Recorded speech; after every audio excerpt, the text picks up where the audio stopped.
Bueno, vamos ya a iniciar porque es hora de hacerlo y obviamente nos sentimos bien regocijados de tener todas las caras de los estudiantes que están haciéndose cita acá, pero también tenemos a otros grandes representantes del campo teológico, como el hermano Sixto, que también se encuentra con nosotros. Nos sentimos totalmente agraciados y junto con todo el equipo del Filocafé, les damos la cordial bienvenida. Gracias por estar aquí. Hoy vamos a disfrutar un tema suculento. Así que vamos a dar inicio formal y como no, para ello vamos a invitar a una persona especial que nos dirija en oración en este momento. Como no, darle la oportunidad a Ibelice para que nos dirija en oración. Por favor. Padre que estás en el cielo, te damos las gracias porque nos has bendecido hoy y nos has dado la oportunidad. Gracias por este nuevo día, gracias por la oportunidad de vivir y de existir. Gracias por la vida y la salud. Gracias porque nos ha traído a este lugar. Ayúdanos, Señor, a poder obtener muchos conocimientos. Bendice a cada una de las personas que estamos aquí reunidos y aún las que están por venir. Gracias, Padre, en el nombre de Jesús. Amén. Bueno, como ustedes sabrán, siempre nos damos cita los últimos jueves de cada mes para discutir filosofía y obviamente hemos desarrollado un excelente trayecto que el próximo mes cumple ya 2 años.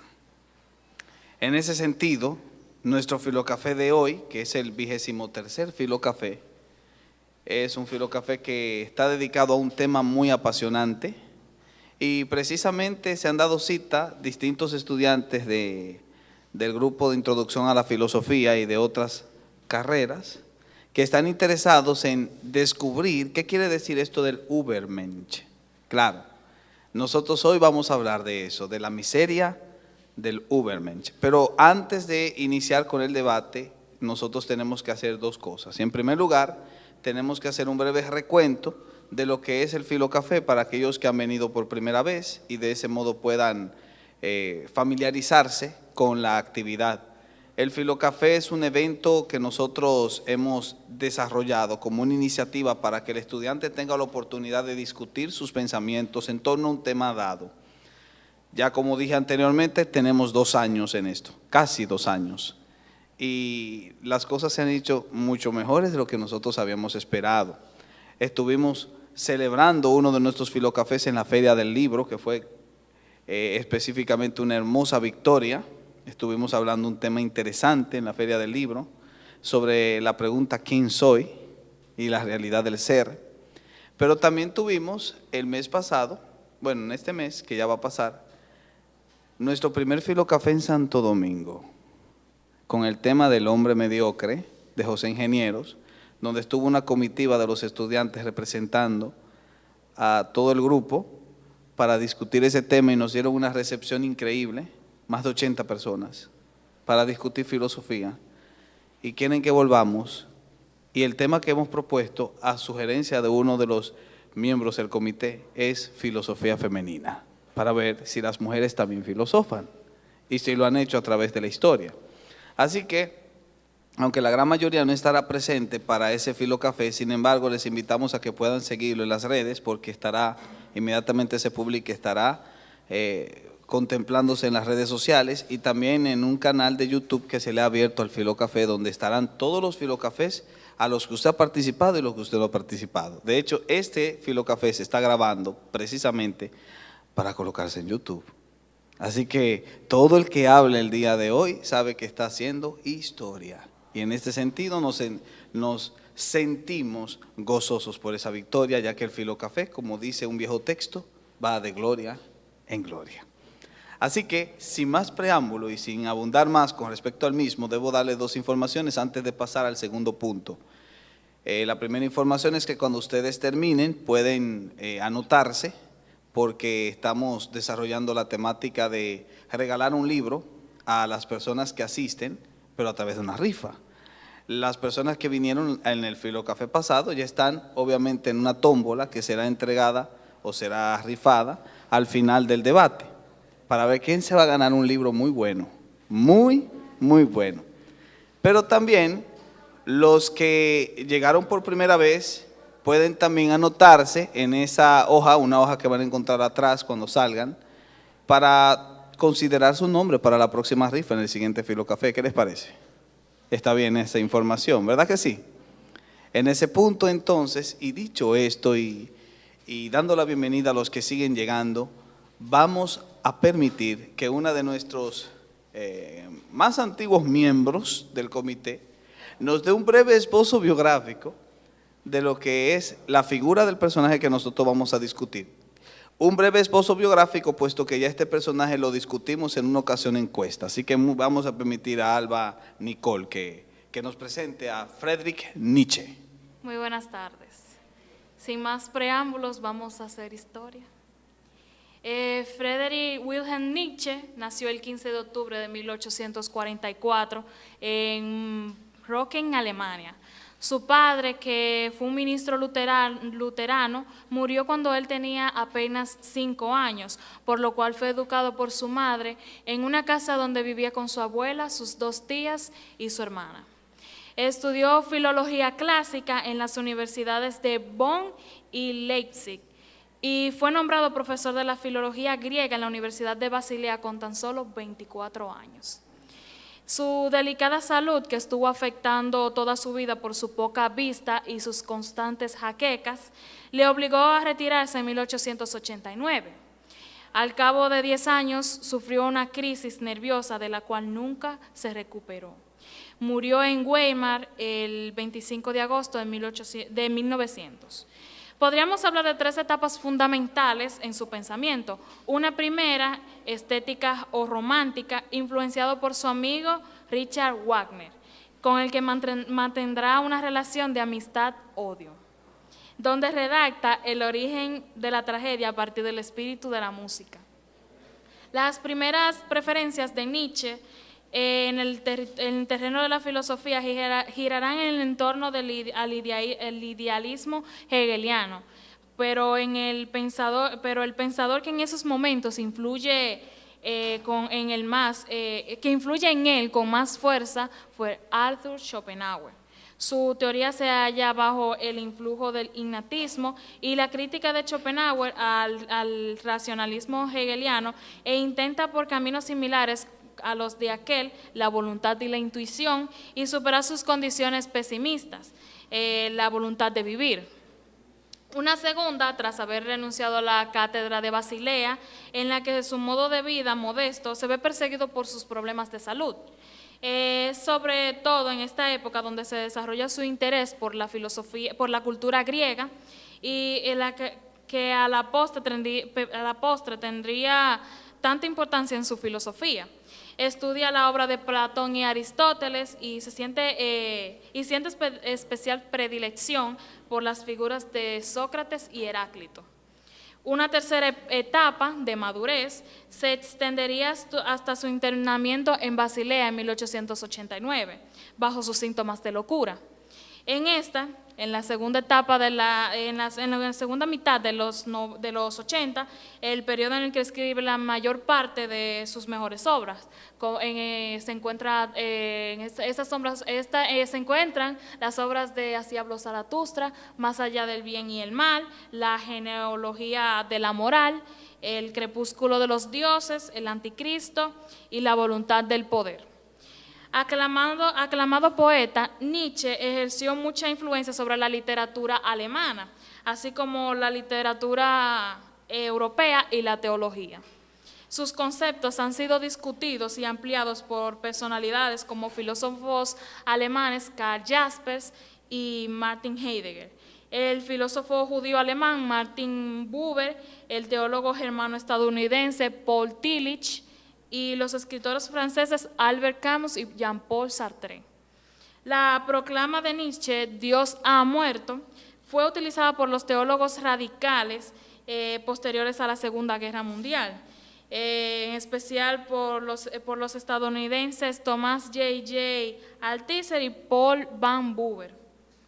En sus intentos de adecuar el cristianismo a las décadas de 1960 y posteriores. Influyó poderosamente en el nacionalismo presentándose como realización de la moral del superhombre, y en tendencias izquierdistas radicales en cuanto a parte de un absoluto comenzar de nuevo.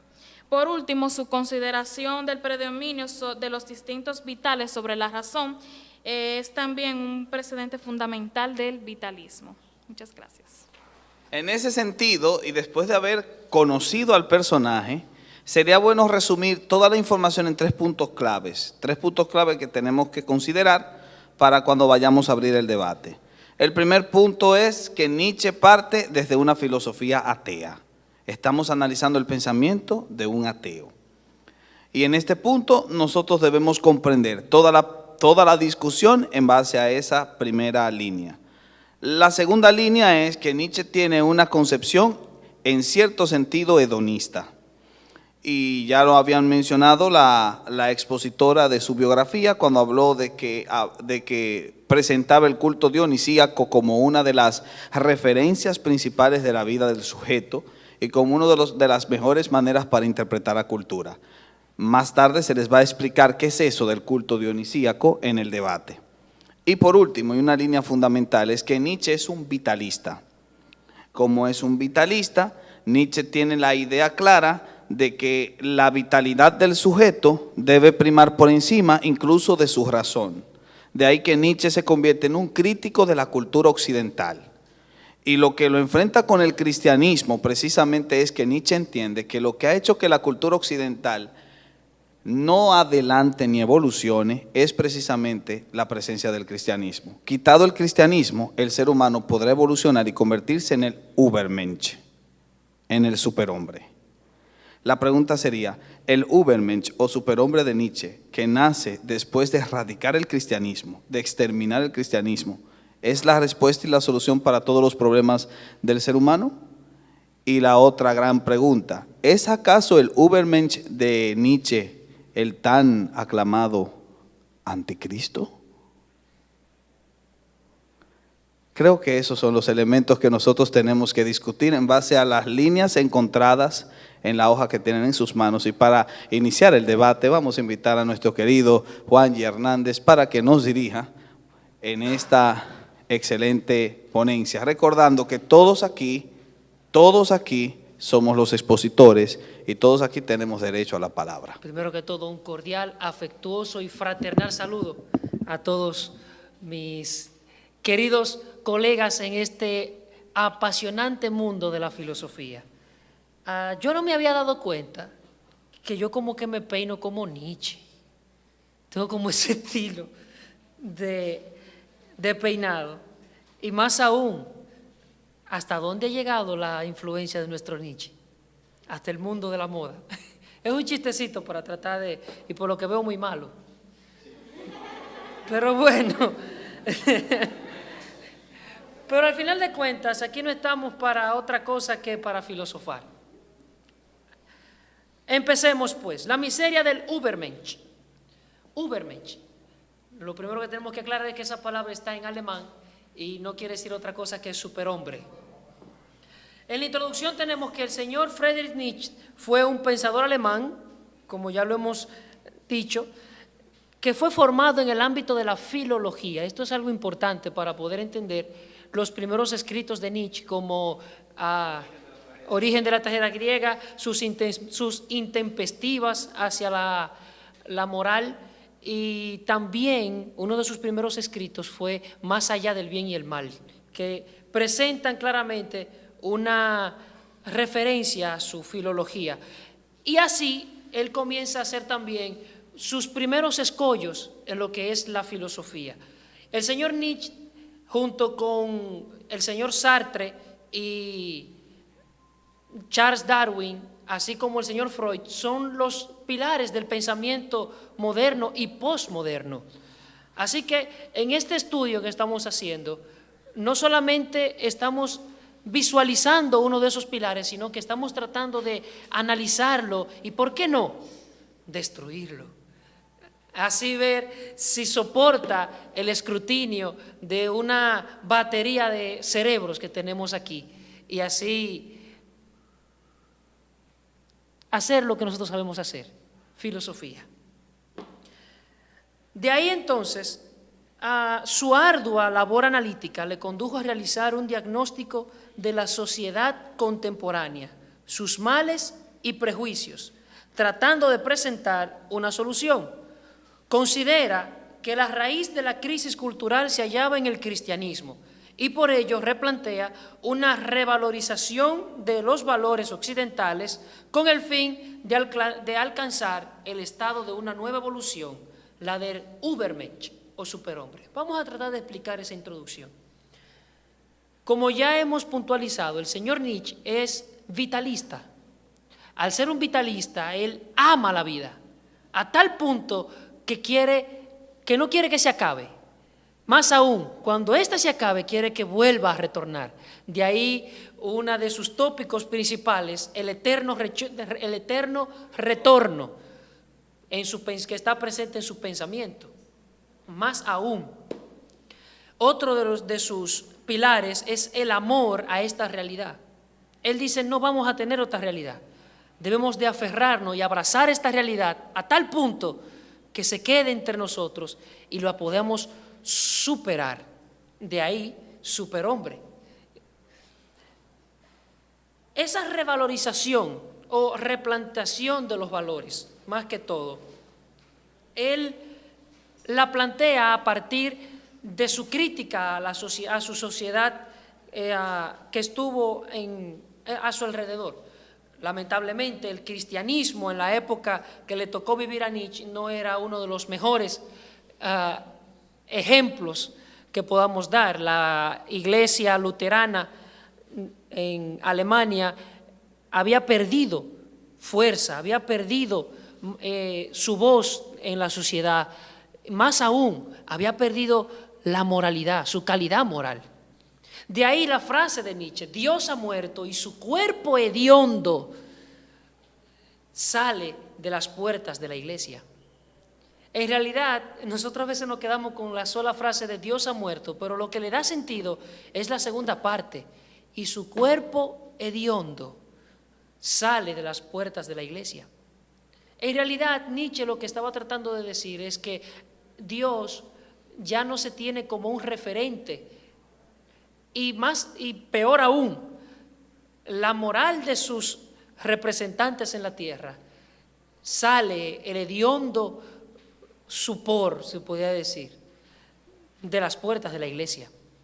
Esa es la crítica que Nietzsche le tiene a su sociedad contemporánea, y por eso él embate contra el cristianismo diciéndole que esa idea de ayuda a los más pobres va en contra de la vida misma. Por su fondo, a ver quién me ayuda, su fondo vitalista, más aún, evolucionista.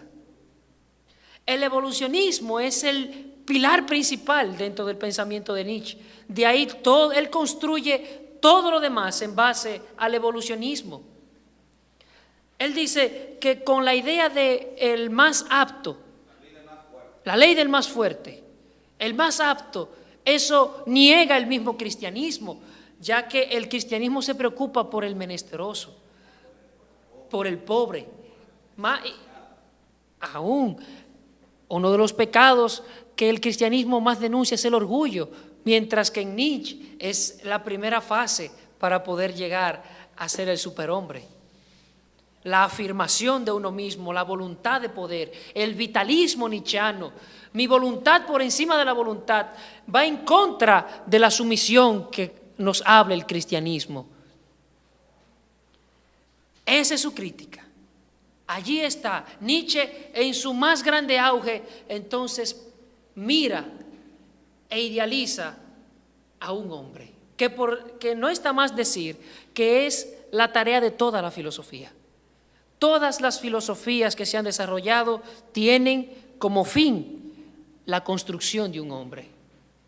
Es, a mi entender, la única visto bueno que yo le doy a Nietzsche, y es que logró en su pensamiento construir un hombre, construir una visión de un hombre, ya sea buena, ya sea mala, pero la construyó.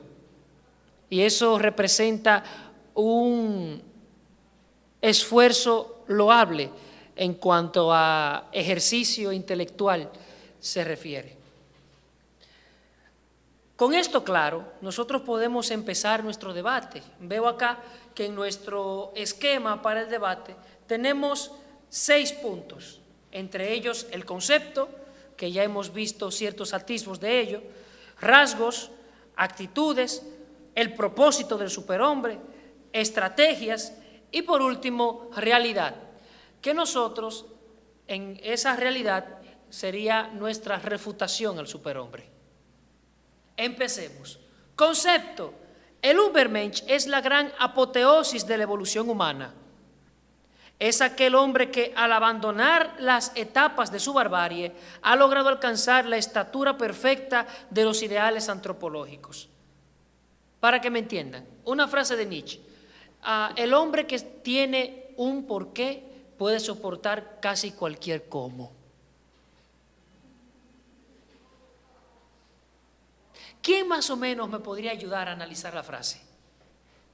Porque cuando analicemos esa frase entenderemos el concepto de lo que es el superhombre. Vuelvo y repito, el hombre que tiene un porqué puede soportar casi cualquier cómo. Cuando mencionamos la por qué, eso siempre va a responder a una razón. Y el mismo Nietzsche no pudo practicar eso que dijo. Porque, por ejemplo, siempre tiene un cómo. O sea, que si tú tienes la razón, tú vas a saber responder a eso. Y la filosofía de Nietzsche fue una filosofía irracional. Él mismo se contradice en muchos de sus escritos. Yo creo que la sociedad humana ha malinterpretado a Nietzsche y su pensamiento. Queremos decir que Nietzsche es un ateo, es un irracional, pero ni siquiera hemos leído todos sus postulados. Es importante destacar que para cuando Nietzsche escribió todas sus teorías en sus obras culmen, como El Anticristo, Así hablaba Zaratustra, que ahí destacaba el superhombre, él que para mí, subjetivamente, él quiso decir que toda la diversidad o toda la poca diversidad humana que estaba siendo concentrada solamente era parcializada por el lado occidental, promulgado por el mismo cristianismo, porque el cristianismo evolucionó en la parte occidental. Mas, sin embargo, esa misma mediocridad de no reconocer que había una cultura y una diversidad cultural en la parte oriental ha hecho que la evolución humana no haya podido reconocer todos esos tópicos antropológicos y a la vez se haya limitado a una evolución humana. E incluso contrarrestar lo que es la evolución humana es contrarrestar nuestros propios roles. Mira, para entender el pensamiento de Friedrich Nietzsche, tenemos que entender no solamente su formación académica y por los profesores que él fue ampliamente influenciado, sino que también hay que entender el ambiente familiar de Friedrich Nietzsche. Por ejemplo, Friedrich Nietzsche fue criado en un hogar religioso. Su padre era un pastor luterano.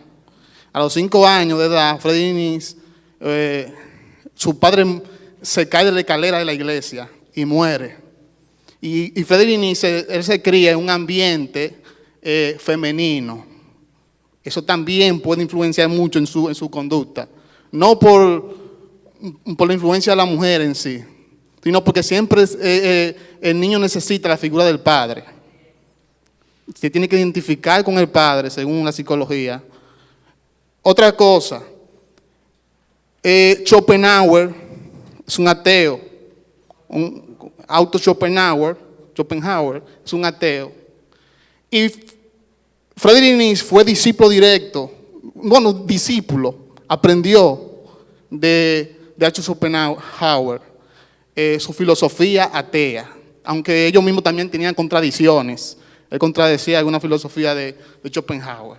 Otra cosa, estudios realizados por el doctor Joseph Breuer, porque Nietzsche, hay que entender que Friedrich Nietzsche sufría de muchas enfermedades, de unas jaquecas continuas. Joseph Breuer, analizando la salud, que era el médico personal de Friedrich Nietzsche, analizando su salud, se da cuenta que todos los síntomas indicaban una esquizofrenia en Friedrich Nietzsche. La esquizofrenia no son una enfermedad, sino múltiples enfermedades en una. Vamos a ponerlo así. O sea, una persona que tenga muchos desórdenes mentales. Y incluso en esos escritos, Geoffrey Breuer anota que Friedrich Nietzsche, Friedrich Nietzsche le había confesado a él que se había intentado suicidar varias veces. Y esos escritos están ahí. Hay un documento, yo lo invito en Google, que se llama De la genialidad a la locura. Se pueden poner PDF. Que ahí están detalladamente todos los escritos y todos los datos históricos que comprueban eso. Friedrich Nietzsche fue un filósofo que comenzó loco y terminó loco, terminó demente. Por ejemplo, cuando usted estudia el libro como Así habló Zaratustra, filosofando a martillazo, ni con los mismos filósofos estaba de acuerdo. Le entró a martillazo a Sócrates y a todo el mundazo de ahí atrás. Entonces, Friedrich Nietzsche en el Anticristo, sabemos que el Anticristo es una obra.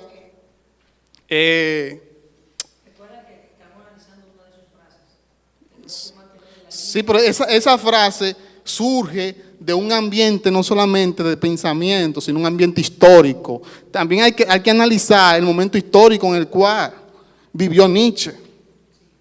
Hay que analizar esa parte para entender el pensamiento de Nietzsche.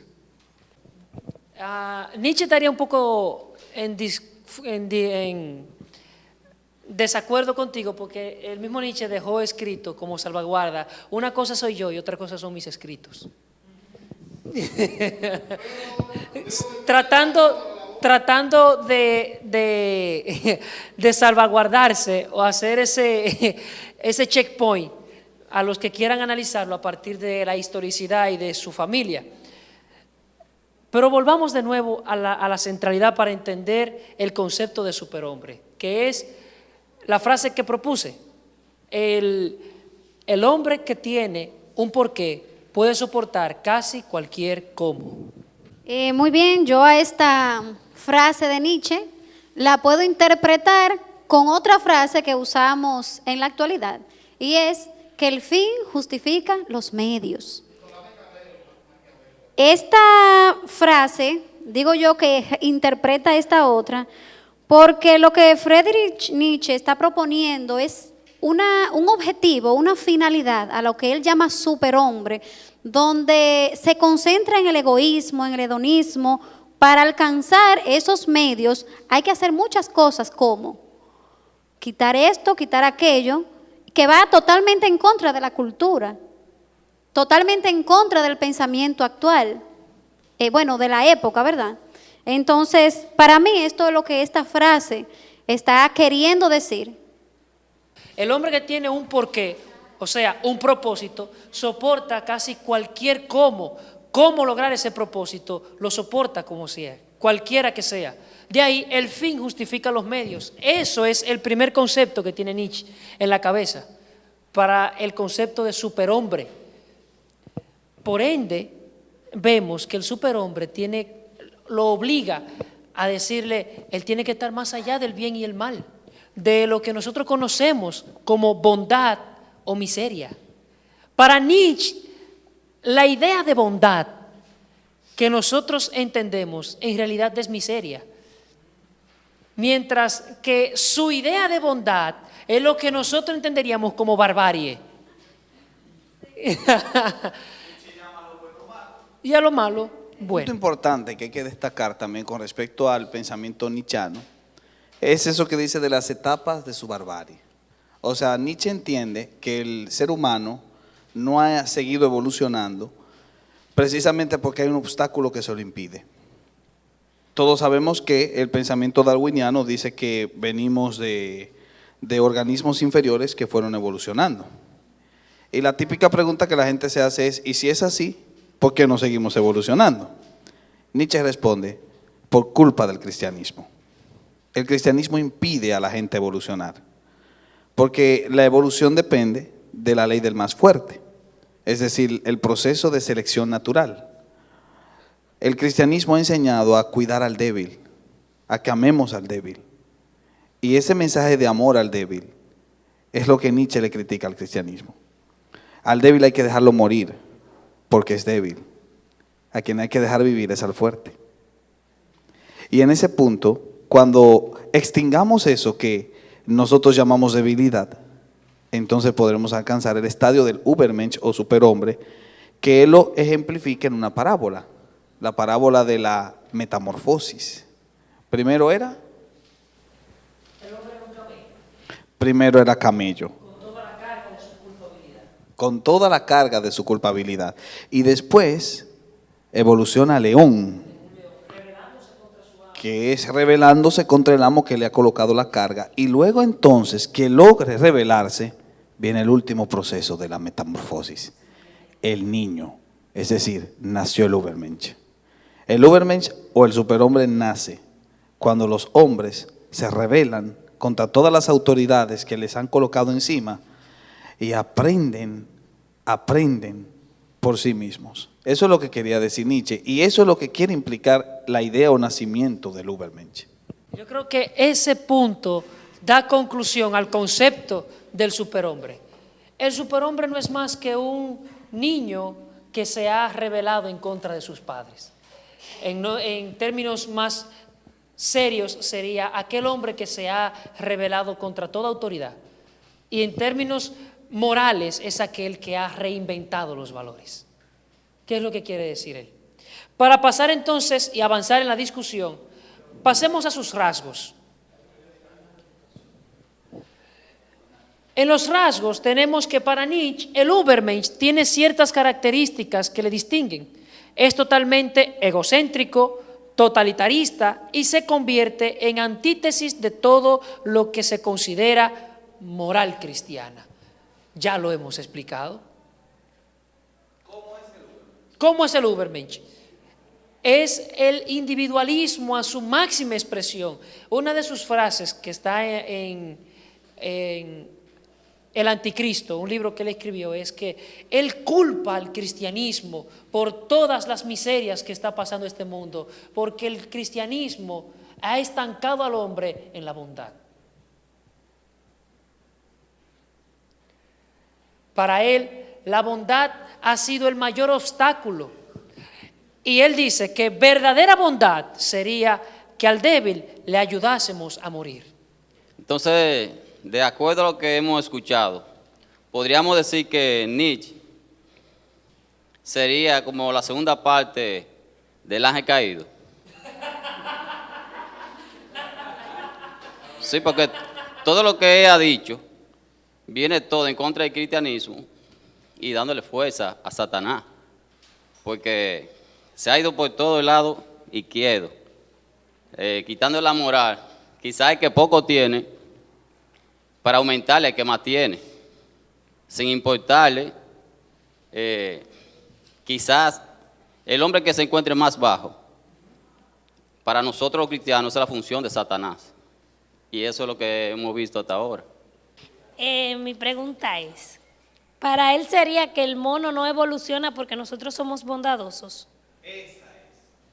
Porque ahorita, cuando tú dijiste el primer pensamiento, a mí lo que me llegó fue, entonces según él, nosotros no evolucionamos más porque somos bondadosos. Entonces el mono no sale del zoológico hablando, caminando y se le caen los pelos porque nosotros somos bondadosos. Eso es lo que él quiere dejar dicho en su pensamiento. Más o menos. Lo único es que por la sanidad intelectual de todos, el evolucionismo no enseña que el hombre viene del mono, sino que el hombre viene de organismos inferiores. Exacto. Me gusta la ilustración que utilizó la joven de que el mono no sale de la jaula del zoológico porque el hombre no es bondadoso, o nosotros no evolucionamos en algo ulterior porque somos bondadosos. Ella dio en el clavo, es precisamente el pensamiento de Nietzsche. La máxima expresión del Übermensch o el superhombre alcanzó su máxima expresión cuando Adolfo Hitler ganó la presidencia en Alemania. Y dicho paso, llevó a Alemania a una Segunda Guerra Mundial. Pero el partido que él fundó, el Partido Nacionalista Socialista Obrero, tuvo fundamentos que se vieron dentro de la teoría evolucionista de Nietzsche. Para aquel entonces, Alemania se creía más superior a los otros porque Alemania desciende de la raza aria. Si podemos estudiar la raza aria, esa es la raza que se consideraba fuerte y mayor ante todas las razas que predominaban en la tierra. Por lo tanto, como para Karl Marx, la religión es el opio del pueblo, para Nietzsche el cristianismo es el opio de la evolución humana.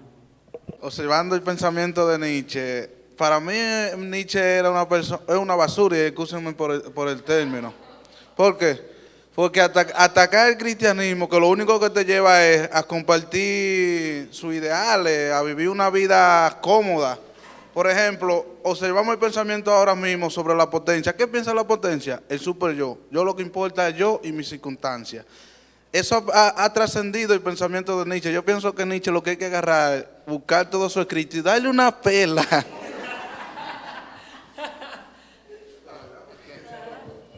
Bueno, siguiendo en el tenor de Juan,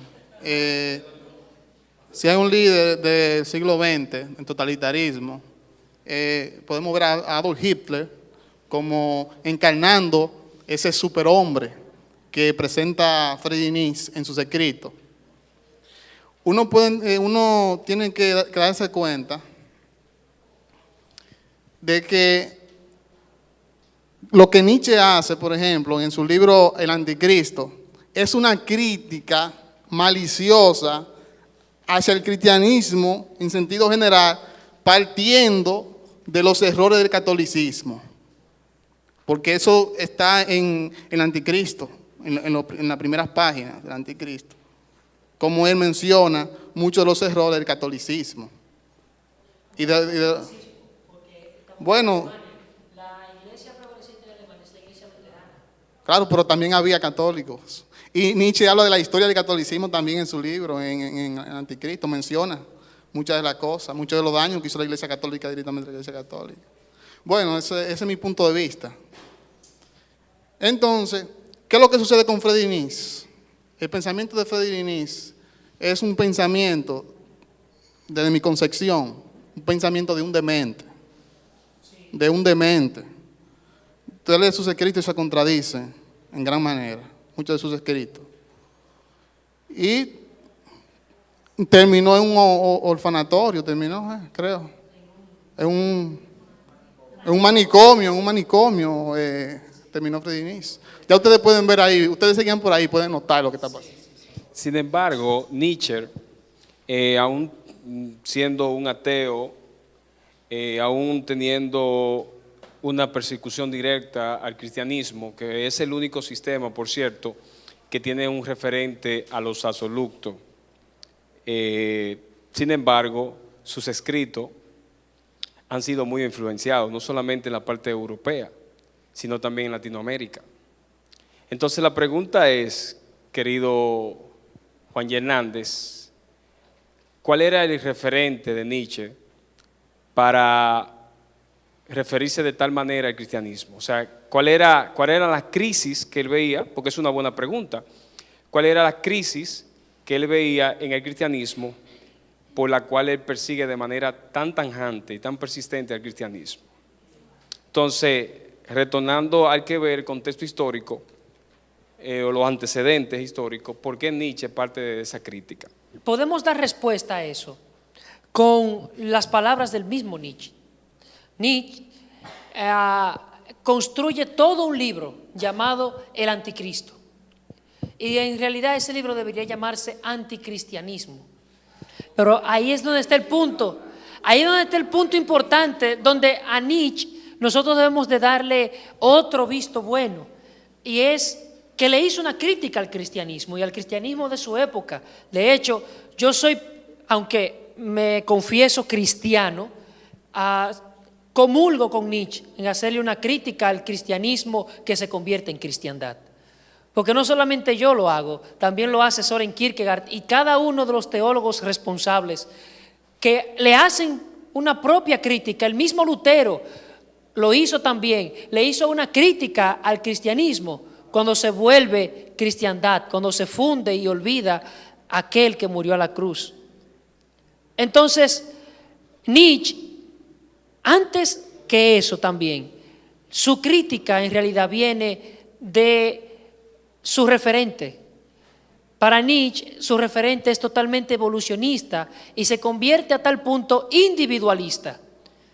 De ahí que él ataque a la moral cristiana, porque la moral cristiana parte de absolutos. Y Nietzsche no quiere absolutos, Nietzsche quiere ir más allá del bien y el mal, que son los dos grandes absolutos. Él quiere ir más allá, él quiere que nosotros nos saquemos de la mente esos dos referentes y que construyamos otros referentes. ¿Cómo se llamarán? Superhombre. Ahí es el punto. Entonces, para continuar avanzando en el debate, porque el tiempo ha corrido, vamos a ver 3 de estos postulados en esta sola sección. Allí veremos sus actitudes, su propósito y las estrategias. En las actitudes, la actitud principal es de oposición a la cultura. Pongan especial atención a esto, porque Nietzsche odia la cultura. Él dice que el mayor daño para el hombre es la cultura. Lo aprisiona, lo civiliza o lo domestica. Lo sujuzga, lo encierra entre esa estúpida moral de esclavo, como él le llama. Eso es lo que hace la cultura. Entonces, no solo se conforma con criticarla, desea transformarla mediante un replanteamiento de los valores, de ahí irse a más allá del bien y el mal. En su propósito, refiere a los objetivos e intereses del Übermensch. El objetivo principal radica en la transformación social y la entrega al culto dionisíaco, nombre clave para referirse al desenfreno ético. Es interesante porque esto va muy relacionado. Si la cultura me aprisiona, me domestica, ¿qué yo debo de hacer? Zafarme de ella. ¿Y cómo me zafo? Con el culto dionisíaco. El culto dionisíaco para los griegos era que ellos se encerraban en un cuarto y tomaban vino. Dionisio es el dios del vino. Y comenzaban a tomar vino, más y más y más vino, al punto de que vomitaban y volvían de nuevo a tomar vino. Y luego que vomitaban de nuevo, tomaban más vino hasta que dejaban de ser. Y eso es lo que Nietzsche quiere. Nietzsche quiere llegar a un punto en que nosotros dejemos de ser, que se nos olvide todo nuestro referente en un estado de ebriedad moral.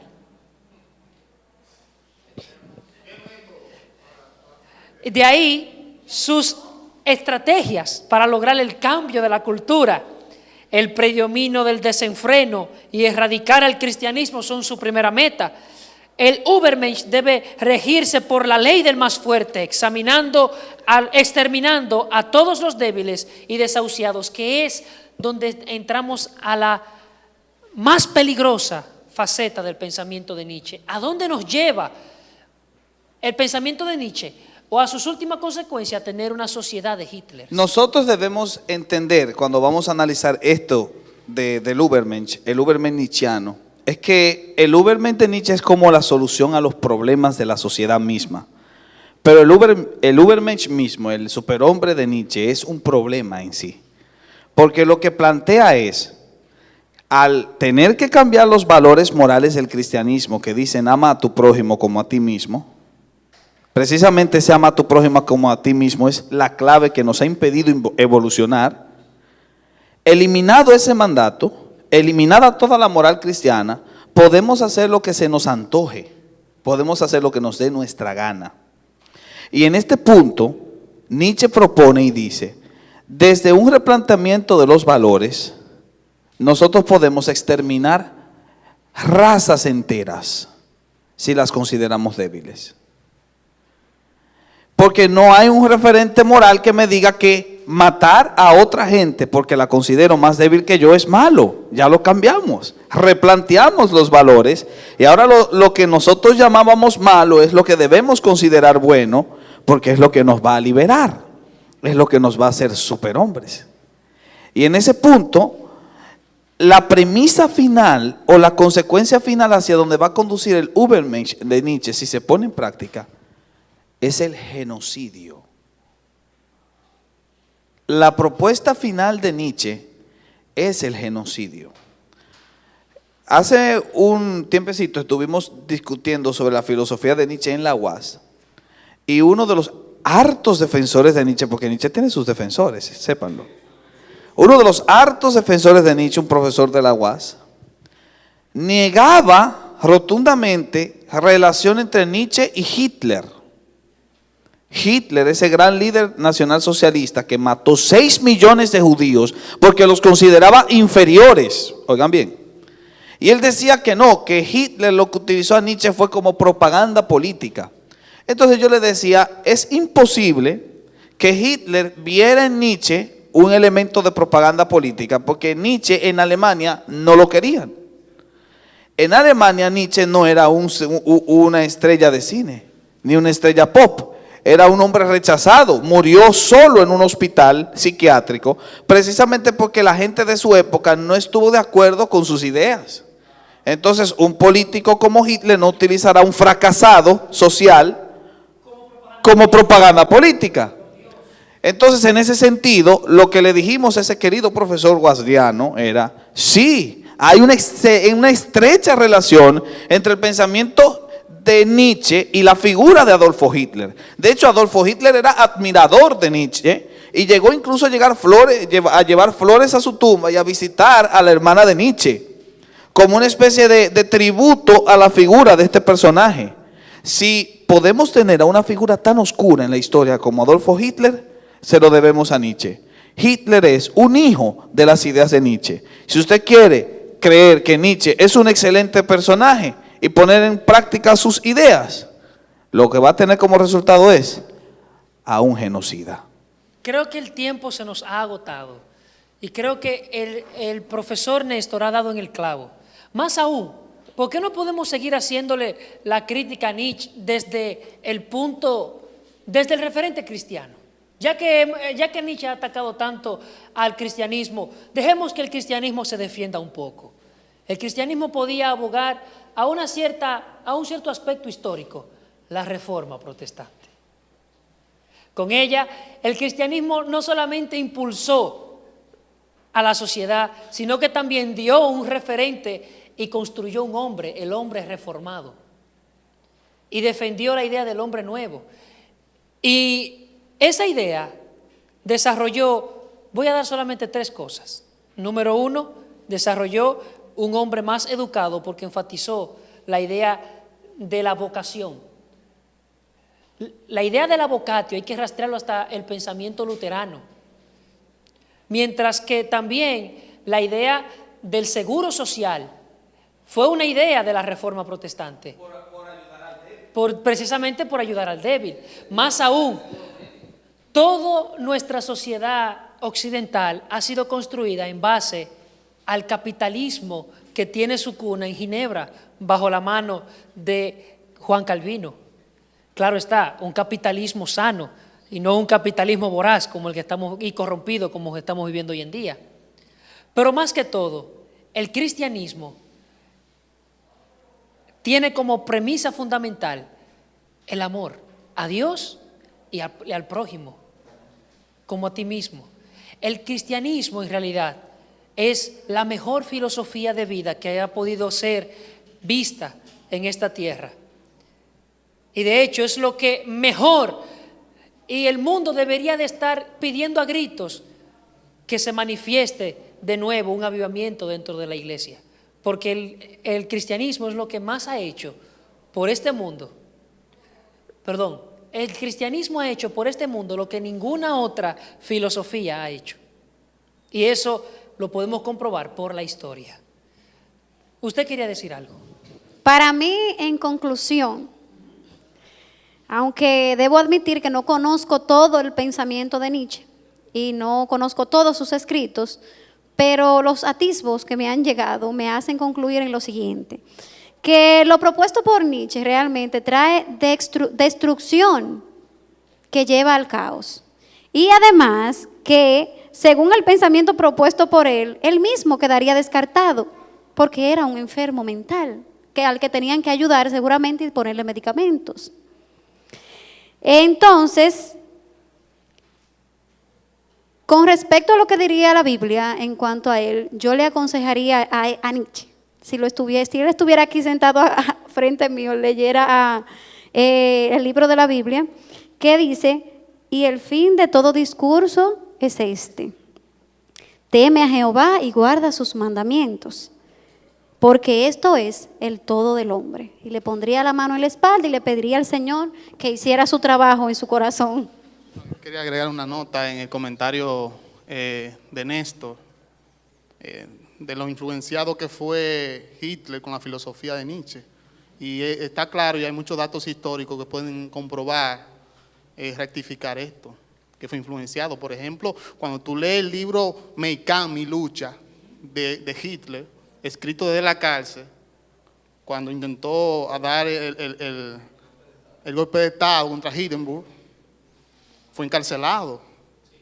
Entonces escribe este libro, Mein Kampf, Mi lucha, un libro lleno de odio, igual que los escritos de Friedrich Nietzsche, un libro antisemita. Entonces ahí está esto. Entonces la filosofía de Friedrich Nietzsche es una filosofía muy controversial, porque por un lado vemos un hombre que piensa de una manera cuerda, y por otro lado vemos un hombre que se contradice en su filosofía. Vemos un hombre que estudió, Friedrich Nietzsche estudió ampliamente. Hasta teología estudió Friedrich Nietzsche, porque su ambiente era un ambiente religioso, pero duró muy poco tiempo y después estudió, creo que filosofía, ¿verdad? Filología. Entonces Friedrich Nietzsche es un pensamiento de una persona demente.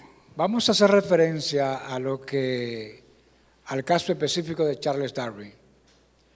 Charles Darwin aparece en la sociedad planteando su postulado, su tesis. ¿Y cuántas personas han sido afectadas por Charles Darwin a nivel mundial? Muchos. Ahora, en el caso de Nietzsche, ese mismo, es un individuo que yo lo veo desde ese punto de vista.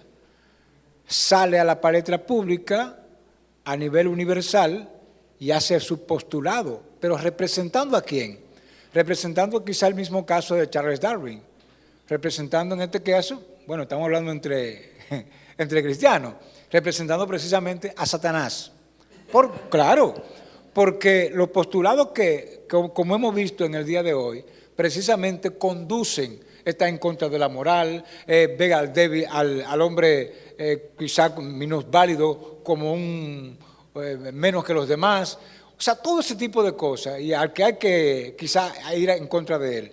Entonces, esa es mi posición sobre el particular, sobre que simplemente es levantado con tal de producir un efecto negativo en medio de la sociedad.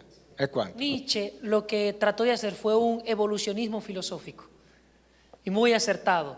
En realidad fue eso lo que él trató de hacer. En vista de lo que hemos visto hasta ahora, ¿es real el superhombre? ¿O solamente es el sueño difuso de una persona esquizofrénica que idealizaba sus máximas potencialidades en un hombre efímero? Yo considero que el Übermensch es el delirio de un esquizofrénico, pero un delirio peligroso porque se puede hacer realidad, y lo vimos en la piel de Adolf Hitler. Ahora, la gran pregunta sería, ¿puede ser el Übermensch una descripción delirante de lo que podría ser el anticristo? El verdadero anticristo, de quien Nietzsche se convierte en portavoz, porque uno de sus libros se llama así.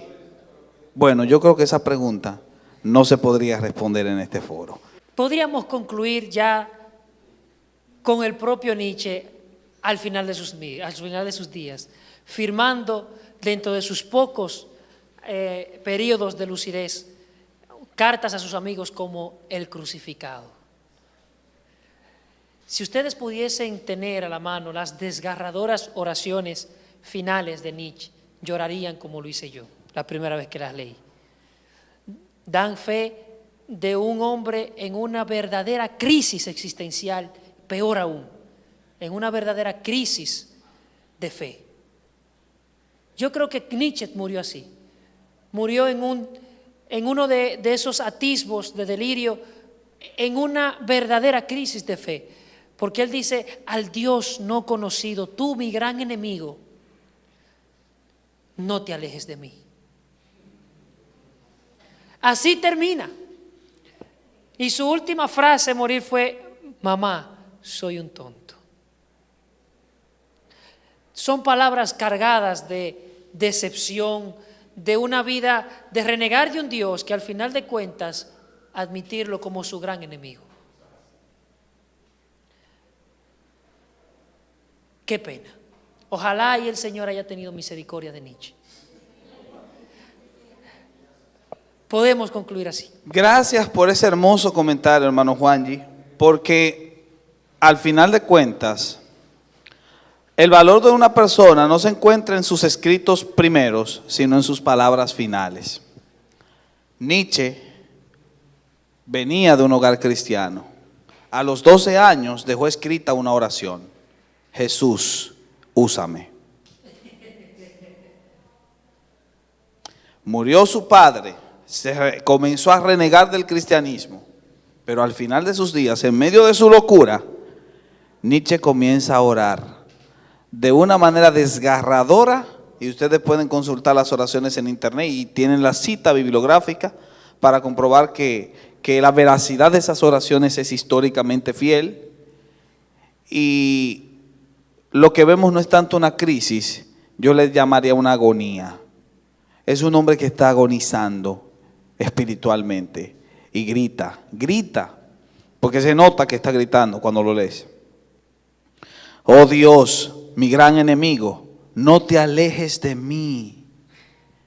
Mi gran enemigo, mi felicidad.